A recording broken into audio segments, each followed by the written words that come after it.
What I hope to do today is as we've done in the past, just kind of do a bit of stage setting. For those of you who don't know me or don't know Deltek, we're a enterprise software and information company that focuses on the government contracting space.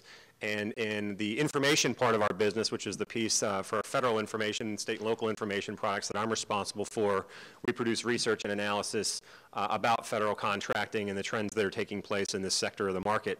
So what I want to provide for you today is just a perspective on cloud computing and really kind of what's driving it, how to think about it, where we see opportunities and some of the trends we're seeing within this, just as a bit of stage setting for the rest of the conversations that we're going to be having today. So we all know there's a bit of a budget issue going on. We're kind of in the middle of, or almost in the middle of a fiscal year for the government, and we have a continuing resolution that's set to expire at the end of March, and we also have sequestration set to kick in on March 1st, assuming no more delays and no more kicking the can to the right. But I think all of us probably, having watched this market long enough, recognize there might be some more kicking of the can. I'm not going to spend too much time talking on sequestration and the budget issues, but I did want to provide a little bit of the landscape in terms of the guidance that agencies have been given relative to their FY 2014 budget. So, you know, we're in 2013. We know the crises that we're dealing with, but what's in stage, what's kind of in store for 2014? And the federal government obviously is kind of in the throes of this budget. This is the budget that the president was scheduled to deliver in early February by law, and that is currently scheduled for delivery kind of late February, early March, and it's going to be kind of trickling out in pieces. So the budget that we're going to be having for this coming fiscal year is the one I wanted to provide a little bit of context for what guidance was given to agencies that might help us understand and be a bit more informed about what to expect. So if you think about the budget, there's, you know, obviously the mandatory spending component, the entitlement programs. Those programs really don't have to be appropriated. They're kind of automatically taken care of because they're entitlement programs. That's the way they operate. They're mandated in law. The appropriations is mostly for discretionary activities or discretionary budgets, and that's the piece that really goes to pay for goods and services from government contractors. It goes to pay federal employees, and ultimately is what funds, you know, what funds government operations. So in the guidance for 2014, the president basically gave guidance to agencies saying for discretionary budgets overall, in 2013, what you had for your forecast for 2014, we want you to do 5% better, meaning we want you to find 5% additional reductions and look to see where you might reinvest those 5% in reductions in other areas that are kind of priority investment areas. So effectively trying to free up some money from one bucket to try and drive cost savings and then reinvest that in areas where you have areas of opportunity. And that same guidance, and it's the only other area that was called out in that guidance, was around the IT budget. The challenge was a steeper challenge. The challenge was find 10% savings in your spending. And by the way, in this case, it's not really the expectation that you're going to reinvest all of it, but some portion of it you might be able to reinvest to the extent that you can do it around priority programs, programs that are demonstrating effectiveness in terms of improving government service, or where you're going to get kind of quick hit cost savings over the period of an 18-month period of time. So looking at IT as a source for cost savings versus kind of an enabler of business productivity and efficiency in other areas of government, I'd say is the focus for this coming budget year, which obviously, if you harken back to your days of studying economics, I could not remember the term for this product, but it's the type of product that tends to have increasing demand in an otherwise difficult market. Alcohol is one of the ones that I've heard is mentioned as this kind of product. You know, as the market gets bad, people go looking for alcohol, and cloud computing is kind of like that in the government space. But it's not all about cost savings. There's clearly in the research that we've conducted, that's the majority of the response that we get is what's the compelling need or reason that you're pursuing cloud computing? Is it going to drive efficiencies in how we operate? But there are other reasons as well, and many of these are aligned to how agencies are trying to transform their IT initiatives and their IT organization. So managing data, not infrastructure. Government wants to be in the business of managing and the flow of data and tying data together, not in the business of operating infrastructure and building software applications. So obviously part of that is an enabling activity to accomplish that data task, but that's one of the key initiatives. Increasing efficiencies, which kind of in many respects goes hands in hand with the cost savings. Enterprise services and accelerating innovation. The notion of building an IT infrastructure that services the enterprise large scale and can scale because government has scale like no other organization, but also still providing an environment and a capability to innovate and introduce new applications and systems quickly and easily, not ones that take months and months to implement. So to accomplish this in an environment where the government has been very capital investment oriented versus what I call is kind of ongoing cost or cost of operations or operating cost oriented, and capital investment generally you think of as big investment up front, implementation over a long period of time, and then you move into an operating environment. That has been the tradition and the environment around which IT has been built in the federal government, and we're trying to move to an environment where I have a service that enables me to accomplish that. It's not a big upfront investment. It's an ongoing cost that's kind of built in my cost of operations. And that has been a rather significant challenge for agencies to move in that environment from a budgeting point of view, but also the challenge of moving to cloud computing in terms of security issues and the privacy concerns related to that. So with that backdrop, agencies have been trying to kind of lay the foundation, and OMB and GSA have been helping agencies with that, and FedRAMP is one of the key programs that they used for doing that. This is a program that was set up back in December 2011. Here, about a year later, we have our first company that has received a authority to operate, or ATO as they call it, under the FedRAMP program.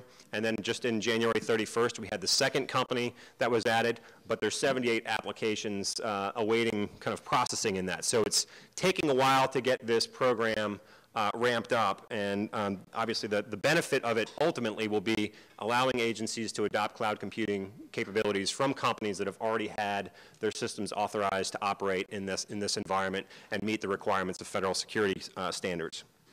So this is kind of one of the key components of laying that foundation, and obviously still has a lot of opportunity to help agencies accelerate their adoption in this regard.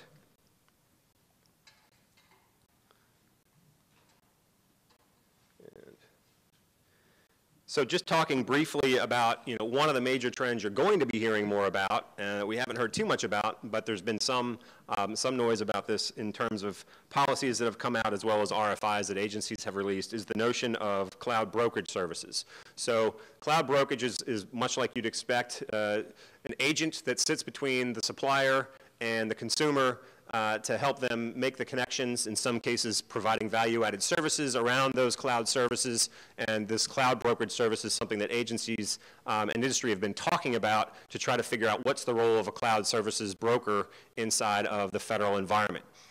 Some organizations like DISA and in the Department of Energy have taken the step to basically identify their own agencies as the cloud broker. So DISA is going to be the cloud broker for the Department of Defense.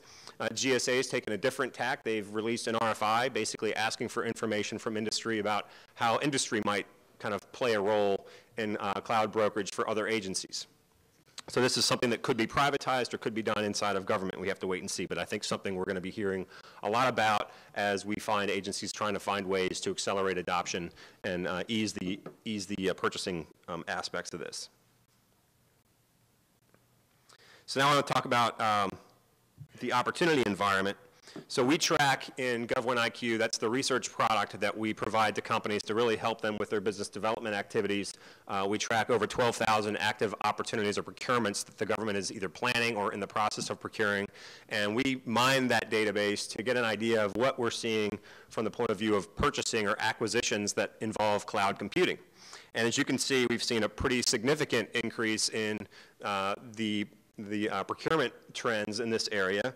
It's gone from 8 that we were tracking in 2008 to a couple hundred, or nearly a couple hundred in 2012, and already in 2013, just through February, we're already up to 95. So clearly a lot of movement in terms of incorporating cloud requirements, in some cases in a dedicated fashion, meaning they're buying cloud outright, and in other cases it's being built into a larger enterprise acquisition or IT acquisition for infrastructure where they want to set up a cloud component to that.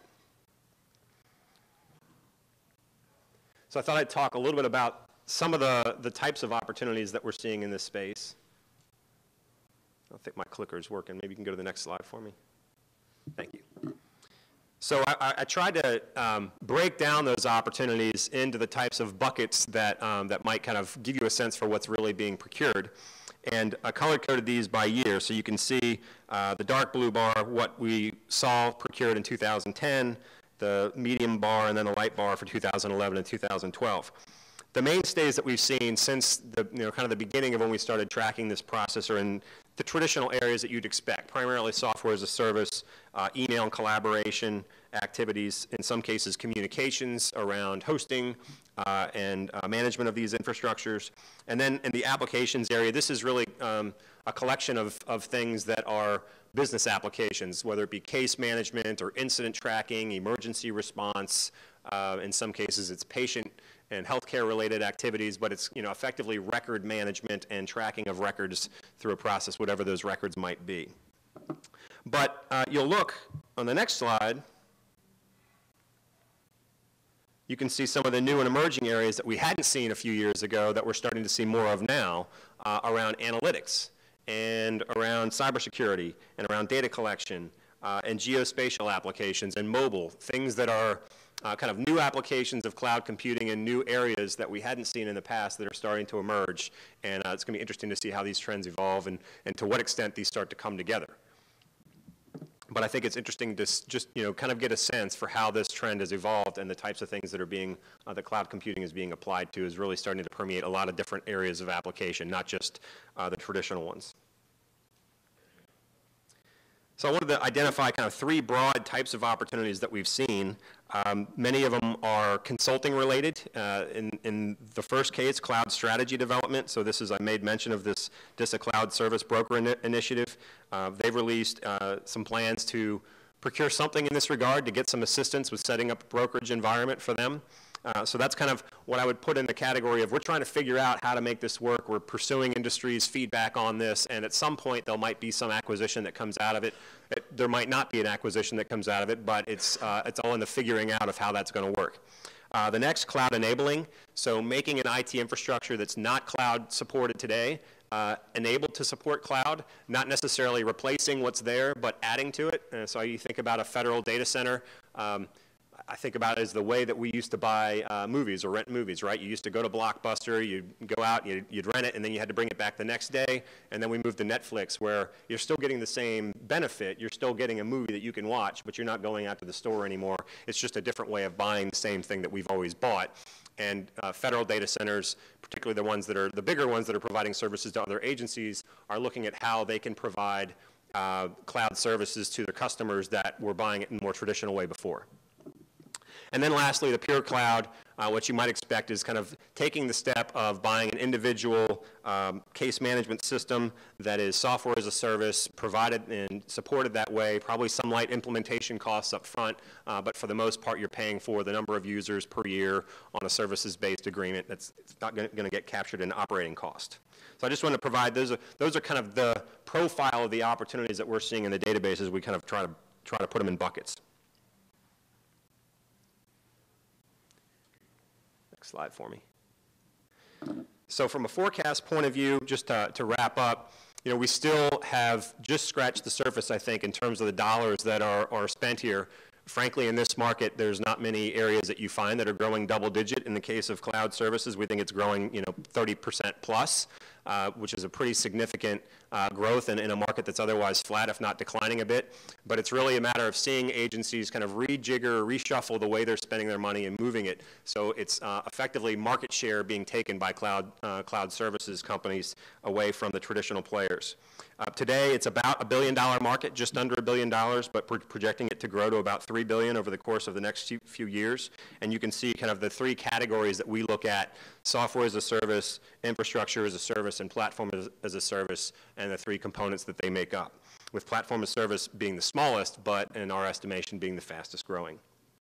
We still, just from a landscape point of view, see primarily the private clouds or the hybrid clouds being the ones that are most broadly being implemented across agencies. If you were to look at an agency in terms of what cloud initiatives they have, I think you'll find most of the agencies have primarily private cloud activities that they're pursuing, not public cloud, and that's probably where the money is for the infrastructure providers, but there's still opportunity in both areas and obviously heavy growth in both areas.